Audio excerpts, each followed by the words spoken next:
Kwa majina naitwa Collins Chesang. Mimi ni secretary wa hii group ya Nakuru wenye wako na watu 50 ambaye tuliletewa ndume 2 na kondoo ambaye ni ndume 1. Sasa kwa hii group ya watu 50 ambaye inaitwa Nakuru Village Group imeweza kufanikiwa kuletewa hawa ndume 2 na kondoo 1. Tumeona masao. The Department of Agriculture, Livestock and Fisheries, in interpreting the Governor's Manifesto, came up with an idea that investing in livestock would be a quick win for many of our small-scale farmers in terms of household incomes and also household nutrition. Our assessment in the field, even just as physical assessment, we see very small animals, body stature, which of course then speaks to matters of inbreeding. And when you speak to the communities, you find that one bull has been in circulation in the same community over a long period of time. That means that then we have a lot of inbreeding, which reduces yield, and also even the stage of the animal becomes smaller. Therefore, introduction of the bull of the breeding program was first and foremost to improve the quality of the animals that are in our areas, and also to enable the communities to get better breeds for the future.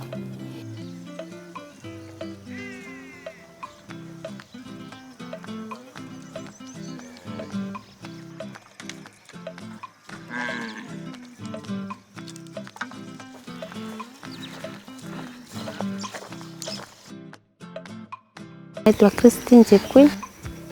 Mimi ni mkaaji tu hapa. Nimekaa hapa miaka mingi. Kitu kuanzia 2001 mpaka leo. Mimi ni mkulima tu. Sasa kwa maoni yangu mimi niliona ndume ilisaidia hawa. Sio sisi peke yetu. Ilisaidia tu yani area hii yetu. Sasa mimi niliona faida sababu hata maziwa inatoa maziwa mingi.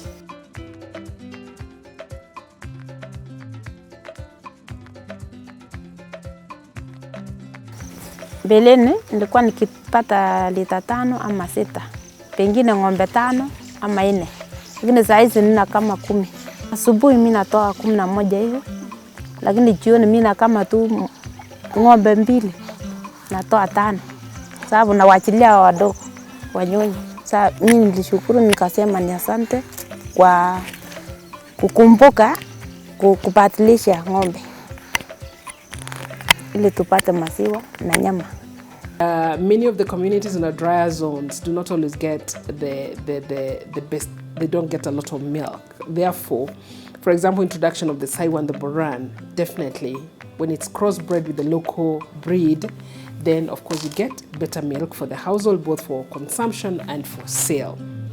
So it's out of this that the bull breeding program was initiated, and it was very well received. The bulls were handed over to communities who already organized into groups for management, and these bulls are supposed to circulate within the community. And that also goes for the sheep, the Dopa sheep, the German Alpine, the Gala goats. These are all intended to improve the local breed.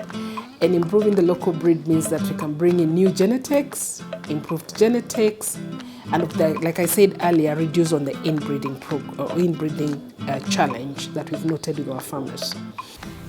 The county government of Nakuru has also started a breed improvement program to help farmers get better returns from livestock keeping.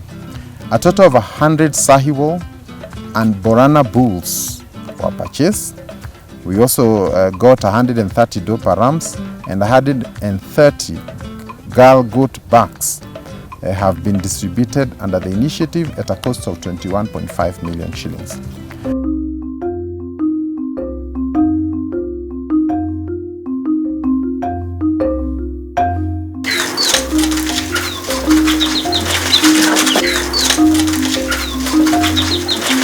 we've also had a chicken program. We're using the improved kienyeji as our entry point. And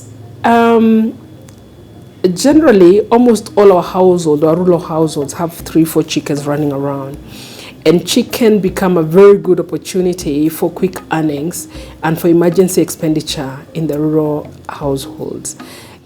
So our chicken program is designed to serve the purposes of nutrition. Families can eat meat, to serve the purposes of incomes, families can sell, and also to serve the purposes of enhancing the gender disparities in our communities, that women can have a ready access to quick cash when they need it in the shortest time possible. So we've given incubators, we've given generators, and we've given chicks and eggs. The model that we have used previously is that the incubator will be held by a member of the group, and duties would be shared across the group members. Generally, we have good success stories in the field. We have groups that are cohesive, they have good governance structures, have been able to manage the systems well, and are already producing, beyond the eggs, they're also producing chicks to sell to other members of the group and even beyond the group.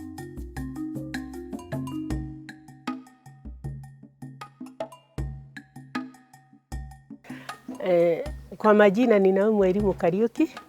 Mimi ndiye mwenyekiti wa kikundi chetu ambacho tunakiita Mentors for Change. Wakati tulipewa hiyo mashini ya kuangua, tukaanza kuangua vifaranga. Unajua zamani hatukuwa na hii mambo ya kaunti, na ndio unaona hata maendeleo haikufikia mwananchi wa kawaida.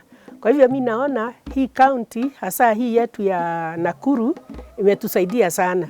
Na ndio ninasema waendelee kusaidia mwananchi wa kawaida, wa chini. Ndio tuinuke na ndio tujue kweli kuna serikali. Saa ingine tunaweza ona kama ni wale wakubwa tu wanafaidika, lakini wakikuja chini kutuinua sisi tunaona kweli wanasaidia mwananchi wa kawaida. Kwa majina ni Jane Jerry.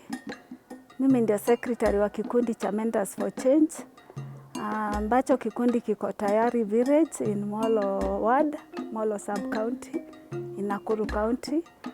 Na sisi huwa tunafanya mradi wa kuku, kufuga kuku wa kienyeji na pia improved. Sisi ni kati ya vikundi ambavyo tulibahatika na kupewa vikundi na county in the year 2020 March. Na tunashukuru kwa sababu wakati ule ni wakati corona ilikuwa imeingia Kenya, na tukakuwa wamama wengi tuko manyumbani. Hatukuwa na kazi nyingi za kufanya.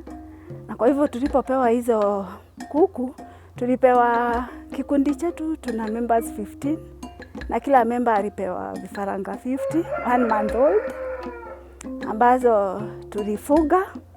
Na within 3 months, when they were 4.5 months, hao vifaranga wakakuwa wazima, the cocks tukauza cocks, na the hens wakaanza kutaga mayai.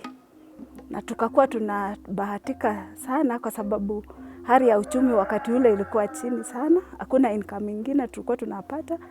Yale mayai ndio yalikuwa yanatusaidia. Na pia baadaye tulibahatika kupata machine incubator ambao tulipewa na the county government through the Ministry of Agriculture. Na hiyo machine imekuwa ikitusaidia kwa sababu yale mayai tukaamua kuagurisha na ile machine.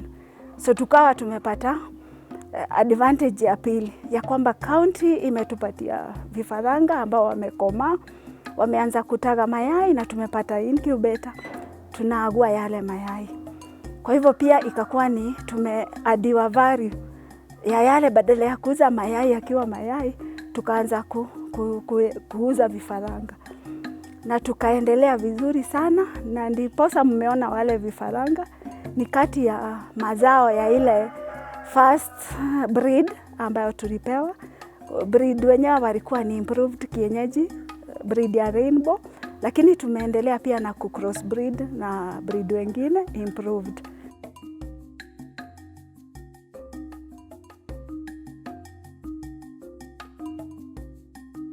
Siku ya leo tulifanikiwa kupata incubators kama kina mama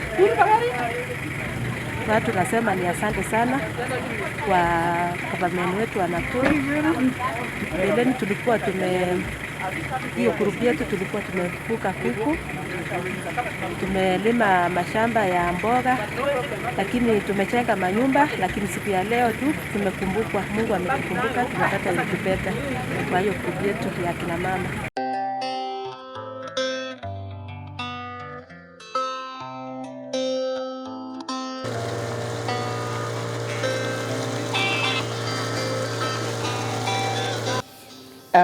Beyond our normal chicken, sheep, goats, and bulls, we also have an aquaculture program. The aquaculture program is where we put fingerlings in man-made spaces, so the ponds or the dams that were previously used. But when we came in 2017, in our normal program, we found that we have a lot of water bodies that are in our communities, mainly used for livestock, water, but also for household use. But in our thinking, we thought beyond the traditional use of water for livestock, can we also have fish in these dams so that even communities can begin to consume some of these fish? And we have a very good example in Solai. When we came in 2017, Solai did not have a single fish. And when we started our restocking program, there was a bit of resistance because they said fish cannot survive in Solai. The community in Solai does not eat fish. But we're excited to note that even the last tourist day was held in Lake Solai, because now there's a very active fishing community. We've been able to get fish, large catfish of up to 10 kilos out of the lake.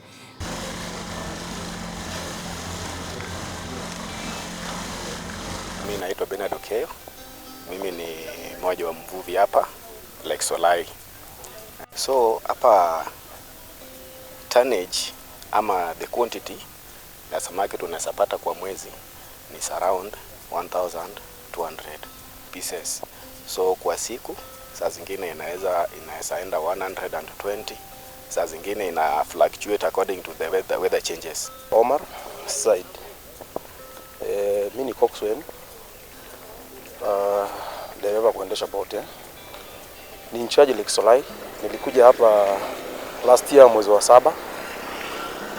So nikikuja hapa samaki zilikuwa zimewekwa, lakini hawa watu hawakuwa wanajua kuvua. But walikuwa wanavua na mosquito net. Wakaenda kutafuta wakakuja nazo. Walipoanza kuvua wakaona ile manufaa. County ikaongezea samaki zenye mimi nilikuta, county ikaongezea baadaye tena. Zenye zilikuwa zimewekwa kitambo mimi sikuwa. Yaani baadaye wakati nimekuwa ikaongezea. Wakafurahia. So hata mimi najivunia kwa county yenye ilisaidia watu, na wamejua na wameelewa. Ni wengi wenye hawakuwa wanajua mambo na samaki. So ile samaki sahi pale kutolewa naona inachambuliwa ilikuwa changamoto. But nashukuru Mungu kwa wenye walielewa.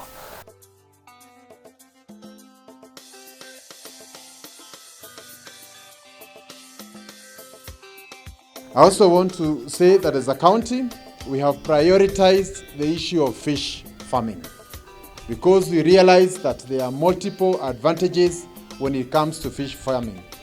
The first one is that we have huge water masses, including this one and many other of the fish ponds that are out there in the drier areas. And all these fish ponds provide a huge alternative for fishing and also giving alternative diet options for our farmers. And therefore we'll be working together with the young people, with the youth groups to ensure that we encourage fish farmers. And I'm also happy that as a county, we were able to set aside over 22 million shillings for the establishment and promotion of fish farming here in Nakuru County. The drive behind the whole of these livestock programming systems, as I said earlier, is household nutrition, household incomes, dietary diversity, and a chance for employment for many of our households, from the women, the youth, and other members of the community.